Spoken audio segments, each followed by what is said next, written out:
Baik, terima kasih dokter. Baik, adik-adik langsung kita lanjutkan aja ya ke sekilas sajalah ya. Samaan persepsi, apa saja yang perlu persepsinya diluruskan ya. Jadi tadi sudah berdiskusi, sudah mempresentasikan kasusnya, kemudian dimappingkan dan dikonsepkan. Jadi pada dasarnya ya yang di skenario minggu pertama di blok patologi objek itu adalah ini tujuannya ya. Jadi pengen memberikan kalian tentang pengetahuan seputar endokrinologi sistem reproduksi, ya terutama pada sisi patologisnya ya, karena kalau endokrin yang fisiolnya sudah kamu pelajari di blok fisio.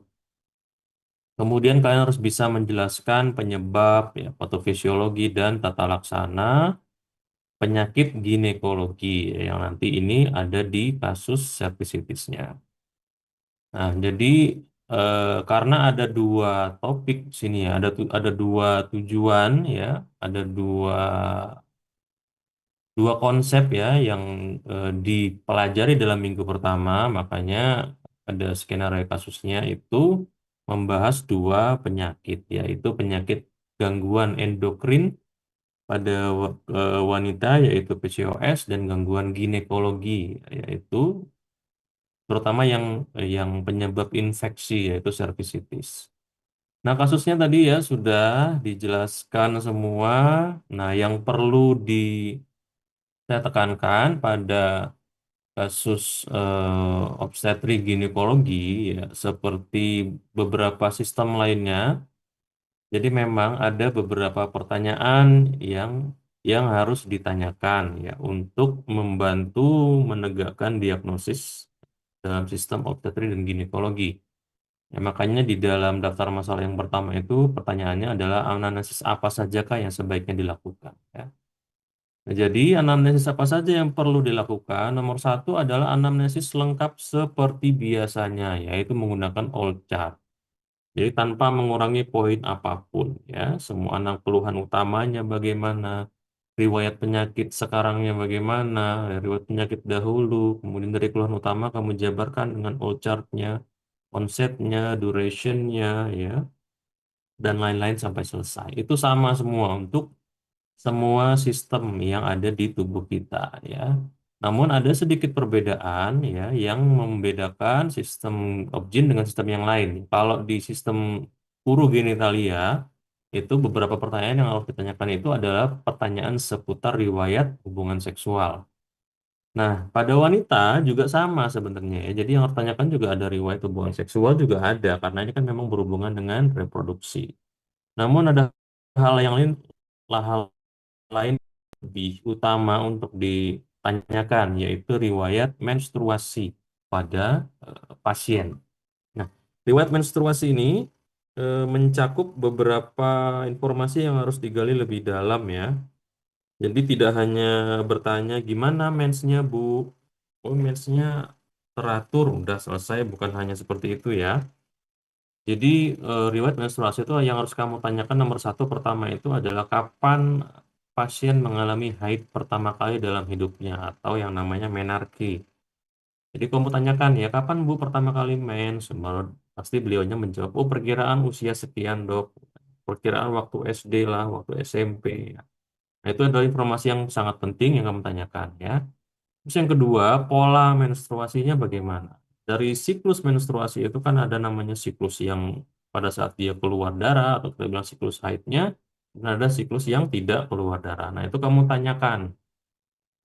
Paling tidak dalam 2 sampai 3 bulan belakangan itu apakah teratur atau tidak? Itu dibuka dengan pertanyaan itu ya. Misalnya jawab pasiennya bilang, oh nggak teratur dok, pasti nanti harus kamu gali juga nggak teraturnya seperti apa, berapa hari siklusnya, kemudian berapa lama keluar darahnya, berapa lama jarak tanggalnya sama nggak dari bulan ini ke bulan berikutnya. Kalau memang berbeda, kamu catat itu perbedaannya berapa. Sehingga nanti kamu bisa menentukan, oh apakah siklus dari haid pasien ini normal atau tidak. Ya, jadi karena Karena nggak dibilang haid yang tidak teratur itu bukan hanya sekedar oh berbeda tanggalnya bulan ini tanggal 5 besok tanggal 8 belum belum tentu itu berbeda belum tentu itu yang kita bilang siklus menstruasi yang tidak teratur ya nanti karena ada ininya sendiri deh ada kategorinya sendiri kapan kita bilang siklus menstruasinya perempuan ini teratur dan kapan kita bilang tidak teratur ya. Nah, jadi ini yang kamu tanyakan, yang wajib ditanyakan pada kasus-kasus obstetri dan ginekologi. Riwayat kebiasaan, ya tentu riwayat kebiasaan yang berhubungan dengan keluhannya. Ya, itu. Jadi itu untuk jawaban nomor satu. Jawaban nomor dua, pemeriksaan fisik apa yang harus dilakukan pada pasien? Ya sama juga, ya pemeriksaan head to toe lengkap, namun ada pemeriksaan spesifik kayak PSU juga ya, jadi ada pemeriksaan genitalia juga. Kalau pada PSU yang kemarin, pemeriksaan genitalianya itu kan genitalia eksterna dan interna ya. Eksterna kamu periksa penisnya, periksa skrotumnya, untuk internanya kamu periksa eh, testisnya, epididymisnya, vas deferensnya. Nah, pada perempuan juga begitu ya. Jadi harus kamu lakukan pemeriksaan genitalia yang meliputi pemeriksaan genitalia eksterna itu area vulva ya atau area pubis dan sekitarnya, area inguinal, pubes, kemudian area vulvanya kamu periksa. Prosesnya ya sama, mulai dari inspeksi dan palpasi. Apa saja yang dinilai ya ini ya, rambut pubis, uretra dan lain-lain. Nah, kemudian diperiksa juga genitalia internanya ya. Berbeda dengan pria. Kalau pria itu kan walaupun kita sebutnya genitalia interna, testis itu ya, tapi memang bisa kamu melakukan perabaan dari luar. Nah, jadi itu memudahkan untuk pemeriksaan. Tapi kalau perempuan, genitalia internanya itu tidak bisa diamati dari luar. Jadi harus dilihat ke harus dilakukan pemeriksaan dalam namanya ya. Nah, jadi dengan pemeriksaan dalam tuh nanti kamu bisa menilai ya apakah ada kelainan kah di bagian vaginanya, introitus vaginanya, dinding vaginanya, serviksnya ya, kemudian ostium serviksnya dan lain-lain. Jadi itu yang bisa kamu lakukan ya. Salah satunya adalah dengan melakukan inspekulo. Jadi dengan pemeriksaan melihat langsung dengan menggunakan alat bantu yaitu spekulum ya atau cocor bebek. Jadi hati-hati kalau pada pasien-pasien yang mengaku yang sudah jelas riwayat menikah dan riwayat hubungan seksual, boleh ya kamu lakukan atau justru wajib ya kamu lakukan inspek dulu. Tapi hati-hati pada pasien-pasien yang belum menikah atau belum pernah melakukan hubungan seksual. Jadi jangan sekali-kali kamu lakukan inspekulo ya. Jadi jangan sekali-kali memasukkan spekulum ke dalam introitus vagina pasien karena ya, himennya bisa ruptur nanti ya. Kalau kamu melakukan pemeriksaan dalam ya Mbak, vaginal tuse ataupun inspekulo ya. Jadi itu yang perlu menjadi perhatian. Harus dicatat riwayat hubungan seksual pasien. Kalau positif berarti boleh di pemeriksaan dalam, boleh di inspekulo, tapi kalau negatif riwayat hubungan seksualnya jangan dilakukan pemeriksaan dalam. Nah, kemudian pada perempuan ya, eh, genitalia itu juga ada yang internal dan eksternal ya. Nah, jadi eksternal itu salah satunya termasuk itu adalah area payudaranya. Nah, jadi harus dilakukan pemeriksaan juga pada area payudara. Untuk memudahkan nanti bisa kamu cari aja deh. Pemeriksaan sadari ya, periksa payudara sendiri. Itu adalah pemeriksaan yang sangat mudah yang memang didesain itu supaya pasien bisa periksa sendiri. Nah, jadi dokter pun juga sebenarnya harus bisa nanti melakukan pemeriksaan pada payudara, baik secara inspeksi maupun palpasi ya. Nah, yang dinilai adalah seperti ini. Nah, kemudian diagnosis bandingnya ya sudah ya, tadi sudah kamu sebutkan ada beberapa diagnosis banding yang menyangkut endokrin ya, ada kayak CAH ya, kemudian TSH dan lain-lain ya, lebih sama.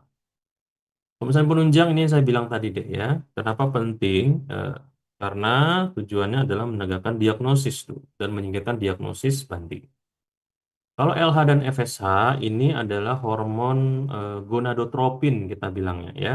Jadi hormon-hormon yang dikeluarkan oleh hipofisis anterior. Sedangkan hormon gonadnya itu adalah hormon-hormon yang diproduksi oleh organ gonadnya, yaitu kalau pada perempuan adalah estradiol, estrogen, dan progesteron. Nah, jadi kalau kamu curiga ada permasalahan di dalam sistem endokrin wanita, maka ya kamu periksa ya hormon HPG aksesnya tadi.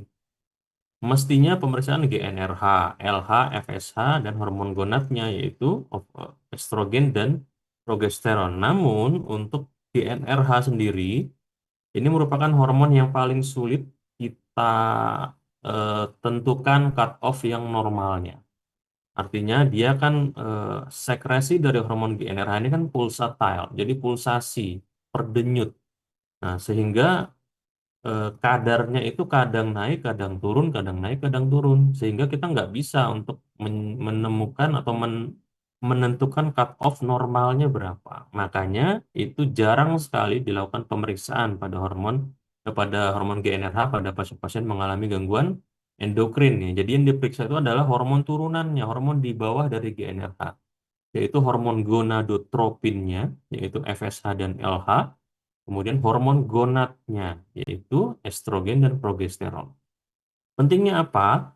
Kalau ada permasalahan di eh, hormon yang diproduksi, berarti misalnya kayak estrogen dan progesteronnya ini rendah sekali. Artinya kan berarti ada masalah di pabriknya sorry, ada dua kemungkinan ya. Satu kemungkinannya adalah permasalahan di pabriknya, di ovariumnya, memang rusak dia nggak bisa produksi hormon atau kekurangan di suplai bahan bakunya yaitu hormon gonadotropinnya tadi yang di atas yaitu FSH dan LH. Nah, FSH dan LH juga nanti bisa memberikan informasi ya tentang status dari organ hipofisisnya dan hipotalamusnya. Kalau normal itu kenapa? Sorry, kalau rendah itu kenapa? Ada masalah dari sekresinya mungkin. Kalau berlebihan juga mungkin ada overproduksi dari hipofisisnya. Itu nanti bisa memberikan gambaran keseluruhan tentang HP aksis yang terjadi pada pasien ya. Nah, kemudian dilakukan pemeriksaan TSH. TSH ini adalah thyroid stimulating hormone. Ini juga merupakan hormon yang diproduksi oleh hipofisis.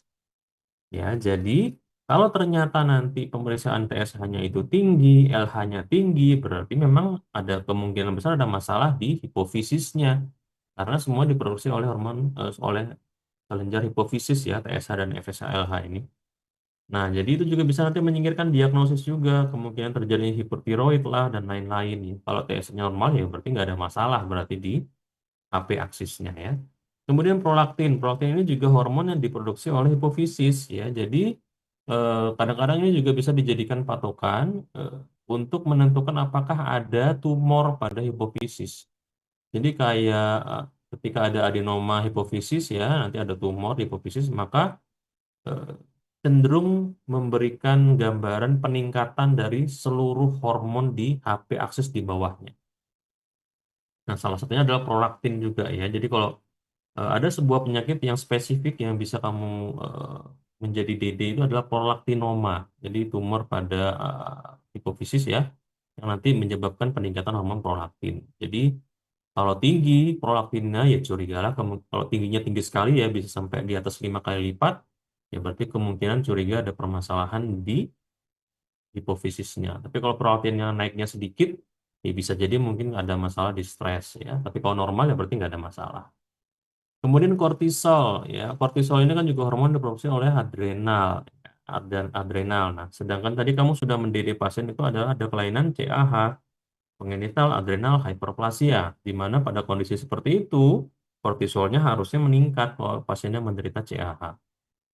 Berarti kalau kortisolnya normal, ya berarti memang tidak ada CAH, atau mungkin tidak ada overstimulasi dari CRH-nya, ya, TTH, dan lain-lain ya, di HP aksis yang bagian atasnya.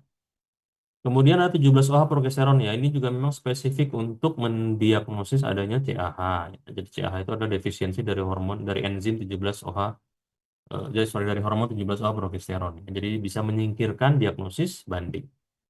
Pemeriksaan OGTT glukosa itu buat apa ya? Tadi kan kamu sudah sebutkan bahwa sebagian besar pada pasien PCOS juga mengalami yang namanya intoleransi dari glukosa. Sehingga untuk bisa memeriksa apakah benar ada intoleransi, maka kamu periksa kadar glukosanya. Ya, kalau tinggi berarti kemungkinan memang ada. Kalau rendah normal ya berarti mungkin aman ya. Nah, jadi itu eh, alasan ya pemeriksaan endokrin pada kasus ini ya.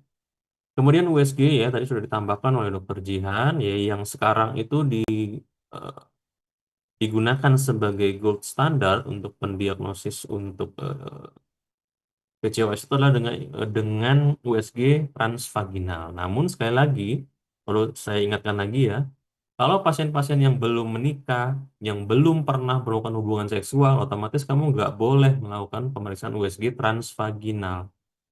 Berarti USG apa yang dilakukan? Ya tetap melalui USG abdomen ya. Tapi kalau pasiennya sudah ada riwayat hubungan seksual, ya nggak apa-apa. Justru sangat disarankan untuk melakukan pemeriksaan USG transvaginal. Jadi kalau transvaginal itu adalah probe-nya nanti dimasukkan ke dalam vagina sampai ke mentok di serviksnya ya. Sedangkan kalau USG abdomen ya probe-nya diletakkan di bagian luar ya di area permukaan dari abdomennya. Nah, temuannya sudah sama seperti tadi ya. Nah, kemudian untuk pemeriksaan cervicitis-nya karena pasien juga mengeluhkan adanya eh, keluhan ya di area anggul. Nah, jadi dari hasil IVA-nya, IVA itu bahasa Indonesia ya, jadi nggak usah disingkat IVA ya, jadi memang itu bahasa Indonesia, IVA, Inspeksi Visual Asam Asetat. Jadi IVA ini adalah salah satu pemeriksaan yang dokter umum ini harus bisa, ini kompetensi 4, sangat mudah sekali untuk dilakukan. Jadi IVA ini pemeriksaan inspeksi visual asam asetat, sesuai namanya, inspeksi visual. Jadi kamu melakukan inspeksi langsung pada serviksnya. Ya, asam asetatnya ini apa? Asam asetat ini adalah bahan atau cairan yang akan kamu oleskan ke permukaan mukosa dari serviks. Nah, hasilnya itu bukan terlihat ada keluar cairan dan lain-lain, tidak deh. Yang kamu perhatikan itu adalah adanya perubahan dari permukaan mukosa serviks, ya. Nah, pada kasus itu terlihat sedikit putih-putih itu yang dilihat. Jadi putihnya itu bukan keluar keputihan ya, tapi permukaan serviks yang mestinya kalau normal itu semuanya warna pink, ketika ada area yang terwarna yang berubah menjadi warna putih, ya putih sekali seperti kertas. Nah, berarti itu menunjukkan adanya tanda-tanda dari keganasan di serviks. Nah, jadi keganasan serviks pun juga bisa memberikan gejala-gejala keputihan, gejala-gejala dispareunia, gejala-gejala nyeri di perut bagian bawah itu bisa. Jadi IVA ini bisa kamu lakukan untuk menyingkirkan diagnosis adanya keganasan pada serviks. Jadi kalau keganasan sudah disingkirkan kan berarti tinggal kemungkinannya kan ya dua ya infeksi dan non infeksi. Kalau non infeksi itu trauma dan lain-lain, kalau infeksi ya karena mikrobakterium ya entah itu bakteri, virus ataupun fungal. Jadi itu tujuannya pemeriksaan IVA. Kalau yang untuk pemeriksaan dari discharge-nya, yaitu bisa kamu lakukan pemeriksaan yang namanya VVP, yaitu vulvovaginal preparation. Jadi ini seperti swab uretra pada laki-laki ya, tapi pada perempuan yang di swab itu adalah di dalam vagina atau swab vagina namanya. Jadi diambil dengan kapas lidi ya, discharge-nya tadi, sekretnya tadi diambil kemudian diperiksa di bawah mikroskop dengan dioleskan di objek kelas ya. Nanti kamu bisa mengetahui etiologi dari mikrobakterium yang menyebabkan infeksi pada pasien. Ya. Nah, kemudian diagnosisnya ya tadi ya sudah benar, infertilitas primer, kemudian PCOS ya, PCOS juga sudah sebutkan ya ada kriteria Rotterdam untuk mendiagnosis. Jadi kalau sudah ada 2 dari 3 gejala yaitu satu adanya siklus menstruasi yang tidak teratur, dua adanya hiperandrogenisme, dan tiga adanya hasil pemeriksaan spesifik pada hasil USG, maka pasien bisa didiagnosis PCOS. Ya, jadi hanya ada 2 dari 3. Jadi kalau dari anamnesis sudah ketahuan oke, satu pasiennya tidak teratur haidnya dan kedua ada tanda-tanda hiperandrogenisme baik secara klinikal maupun secara biochemical, itu udah bisa kamu tegakkan diagnosis PCOS pada pasien. Ya. Apalagi tiga-tiganya ada berarti semakin kuat dugaanmu ke arah PCOS ya. Nah, ini yang saya bilang ya, hiperandrogenisme itu kan sebenarnya sebuah kondisi di mana terjadinya kadar androgen yang berlebihan di dalam tubuh. Nah, lebihnya kadar hormon androgen tadi bisa kamu evaluasi dengan 2 cara. Pertama, kamu evaluasi benar nggak memang kadar hormonnya yang meningkat di dalam darah. Dan yang kedua adalah benar nggak peningkatan hormon tadi ini bisa memberikan penampakan atau gejala klinis. Nah, jadi ada dua jadinya, Dek, untuk menentukan apakah dia mengalami hiperandrogenism. Satu dengan cara biochemical, ya, dengan cara biokimia. Inilah yang dibilang dengan pemeriksaan hormon langsung di dalam darah. Jadi kamu ambil darahnya, kamu periksa kadar hormon androgennya, yaitu testosteron atau DHEA, ya. Kalau meningkat ya dari normal, maka oke, ini berarti biochemical hyperandrogenism atau kita bilangnya hiperandrogenemia. Jadi hiper berlebihan, androgen itu hormon androgen, emia itu darah ya. Jadi ada kadar yang berlebihan di darah.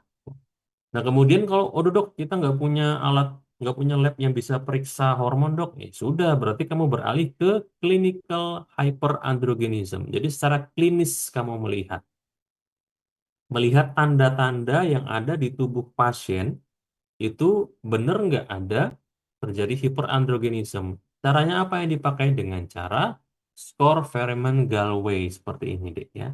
Jadi skor Fermat-Gallwey ini adalah untuk menilai apakah ada tanda-tanda hiperandrogenisme berupa pertumbuhan bulu-bulu halus pada beberapa area tubuh di wanita. Ya. Nah, jadi area tubuh mana saja yang dinilai? Ya, ini ada satu, dua, tiga, empat, lima, enam, tujuh, delapan, ada 9 area yang dinilai.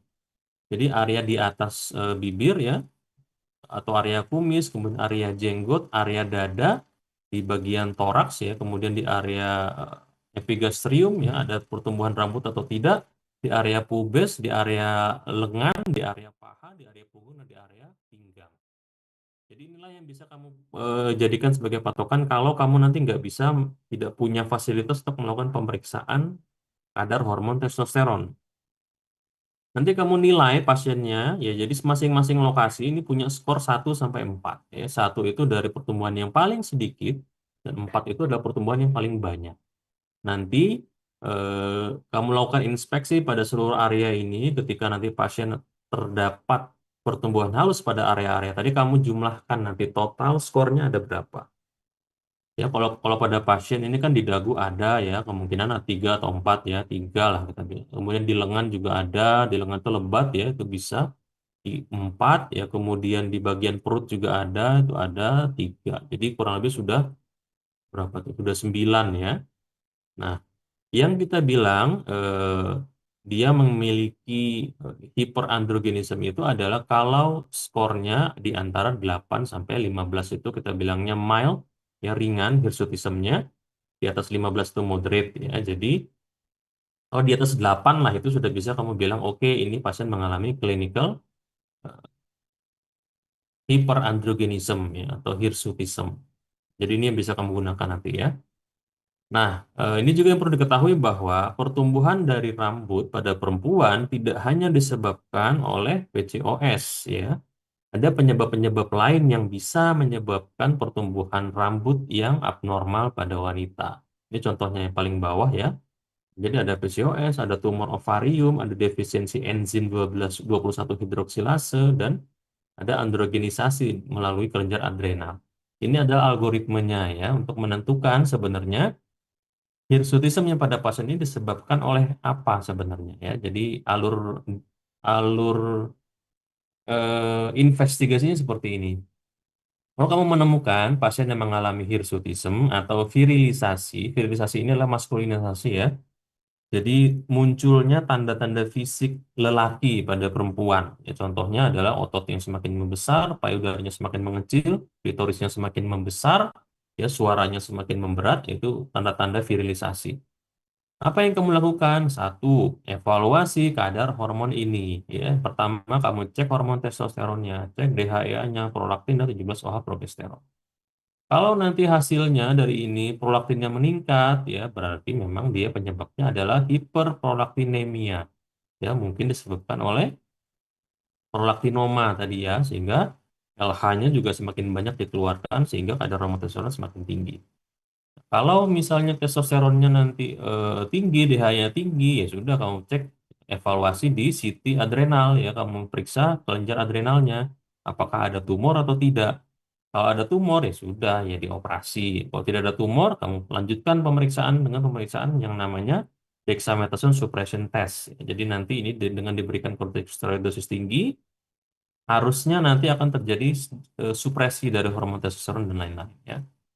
Nah, gimana kalau testosteronnya normal, tadi testosteronnya normal ya dan lain ya, berarti kemungkinan satu bisa dia idiopatik atau memang penyebab yang lain ya dengan cara dites tadi ya kamu lakukan dexamethasone suppression test. Jadi normalnya kalau manusia normal diberikan kortikosteroid dosis tinggi, ya dia nanti akan menjadi agen feedback negatif ya di hipotalamus maupun hipofisis. Sehingga nanti mestinya testosteronnya nanti akan turun, DHE-nya juga akan turun. Nah, ketika kamu sudah melakukan dexamethasone suppression test tadi, maka akan ada tiga kemungkinan ya.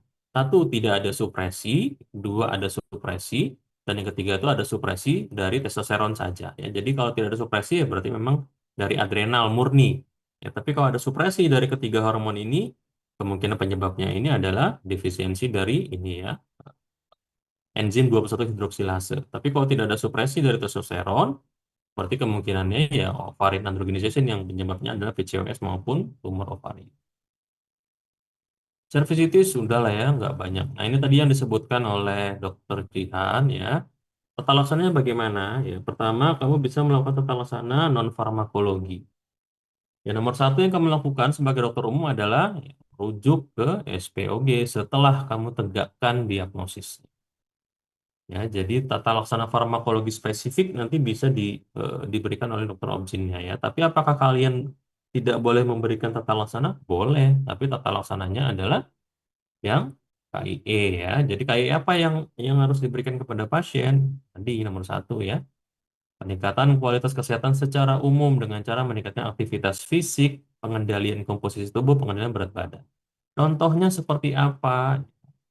Meningkatkan aktivitas fisik berarti instruksi kepada pasien adalah, Bu, Ibu bisa meningkatkan frekuensi dari kegiatan berolahraganya Ibu, ya 3 sampai 4 kali dalam satu minggu. Jadi dengan durasi 30 sampai 40 menit, ya dirutinkan terus-menerus sampai terjadi eh, perubahan berat badan, penurunan berat badan, ya. Pengendalian komposisi tubuh ya ini tadi ya kita tujuannya adalah untuk menurunkan berat badan ya dengan cara satu tadi ya meningkatkan aktivitas fisik dan kedua adalah mengatur dietnya ya. Diet apa ya tadi sudah disebutkan ya yang rendah kalori. Kenapa kok rendah kalori?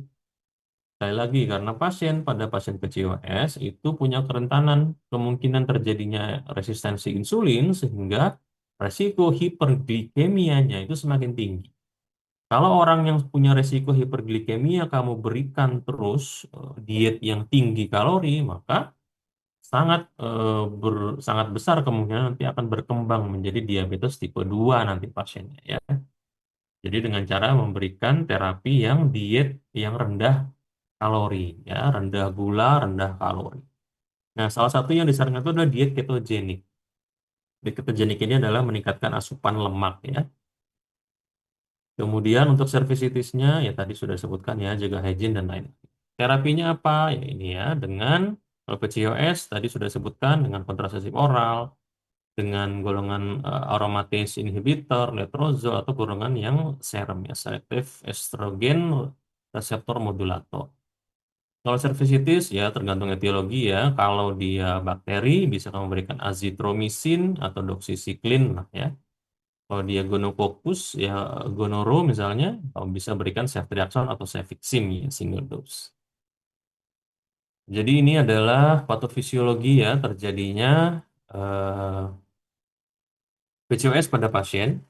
Jadi sebenarnya secara detail itu memang masih abu-abu ya patofisiologi atau etiologi yang pasti dari PCOS. Namun yang menjadi titik berat itu adalah nomor satu ya setiap pasien itu punya namanya genetic susceptibility, punya kerentanan secara genetik. Apa faktor genetik yang dipengaruhi pada pasien-pasien PCOS? Jadi PCOS itu ternyata secara genetik itu ditemukan bahwa reseptor LH di sel granulosanya itu cenderung bisa meningkat nanti. Kalau reseptor LH-nya dia meningkat, otomatis nanti produksinya pun nanti akan semakin banyak. Ya. Jadi kalau kalian tahu, LH ketika diproduksi oleh hipofisis nanti dia akan mempengaruhi ovarium ya, terutama di sel granulosa untuk memproduksi hormon estrogen ya. Ketika hormonnya tadi meningkat ya, terjadi sekresi hormon androgen yang meningkat juga oleh ovarium ya, terutama nanti dari sel TK-nya. Nah, kemudian dipengaruhi juga dari faktor-faktor eksternal ya, sorry, faktor-faktor lain seperti faktor nutrisi ya tadi ya. Faktor nutrisi nanti akan menyebabkan ini ya, peningkatan sentral adiposity. Jadi peningkatan akumulasi lemak sentral di dalam tubuh. Yang nantinya ini bisa menyebabkan berbagai jenis kelainan. Salah satunya adalah kelainan metabolic syndrome yang nanti bisa meningkatkan resistensi insulin ya. Nah, ketika tadi ya faktor LH-nya meningkat, kemudian diperberat juga oleh faktor sekresi dari estrogen yang diproduksi oleh jaringan adipos tisu, nanti ini bisa menyebabkan peningkatan kadar serum androgen. Inilah yang menyebabkan nanti muncul gejala-gejala tadi ya. Nah, peningkatan serum androgen ini nanti bisa ketahuan ya dari pemeriksaan laboratorium ya. Nanti bisa kalau dari biochemicalnya kamu cek nanti hormon androgen dan estrogennya ya. Tahu secara klinis nanti bisa muncul akne, bisa hair loss atau pertumbuhan rambut yang berlebihan ya. Nah, ini nanti androgen dan estrogen yang ternyata sudah tinggi, ini juga nanti akan menyebabkan feedback negatif ke hipotalamus dan hipofisis deh. Ya, apa akibatnya? Jadi nanti akibatnya ketika ada feedback negatif, otomatis terjadi penurunan sekresi dari GNRH. Nah, kalau GNRH-nya sedikit, apa yang terjadi? Ya, otomatis hipofisisnya juga nanti akan memproduksi lebih sedikit dari FSH ya, atau terjadi supresi dari FSH. Nah, supresi dari FSH inilah nanti akan menyebabkan penghambatan dari pertumbuhan dari folikel yang nantinya akan terlihat seperti polikistik ya. Nah, jadi itu ya adik-adik terkait dengan kasusnya yang dibahas pada minggu pertama.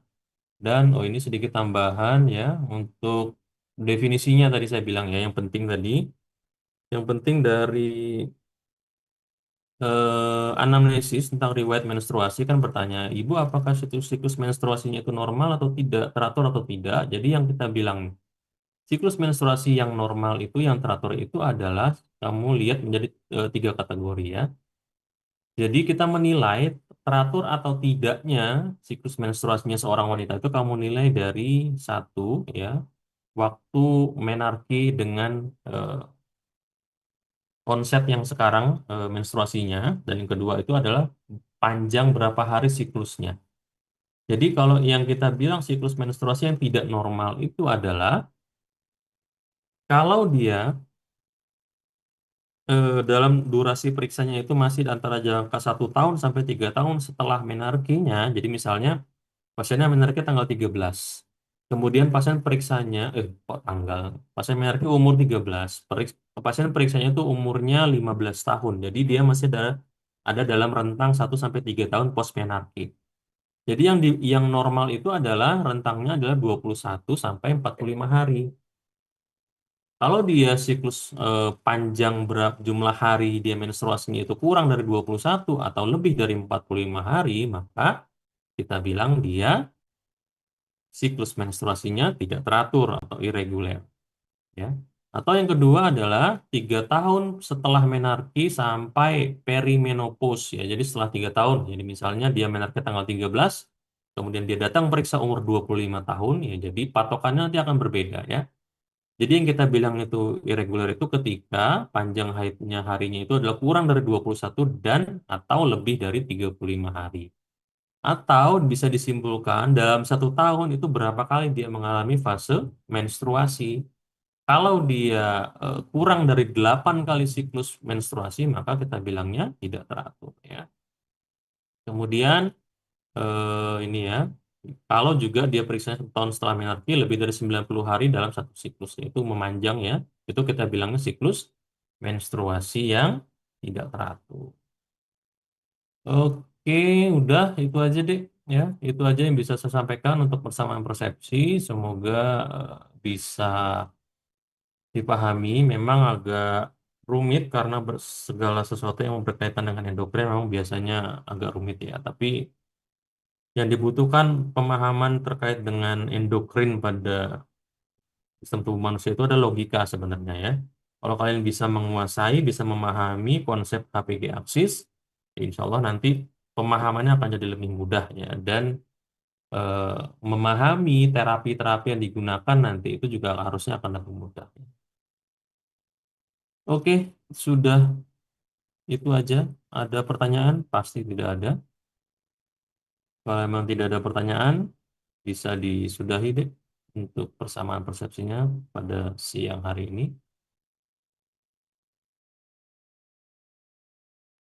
Baik, terima kasih kepada Dokter Rangga. Baik, sebelum ditutupnya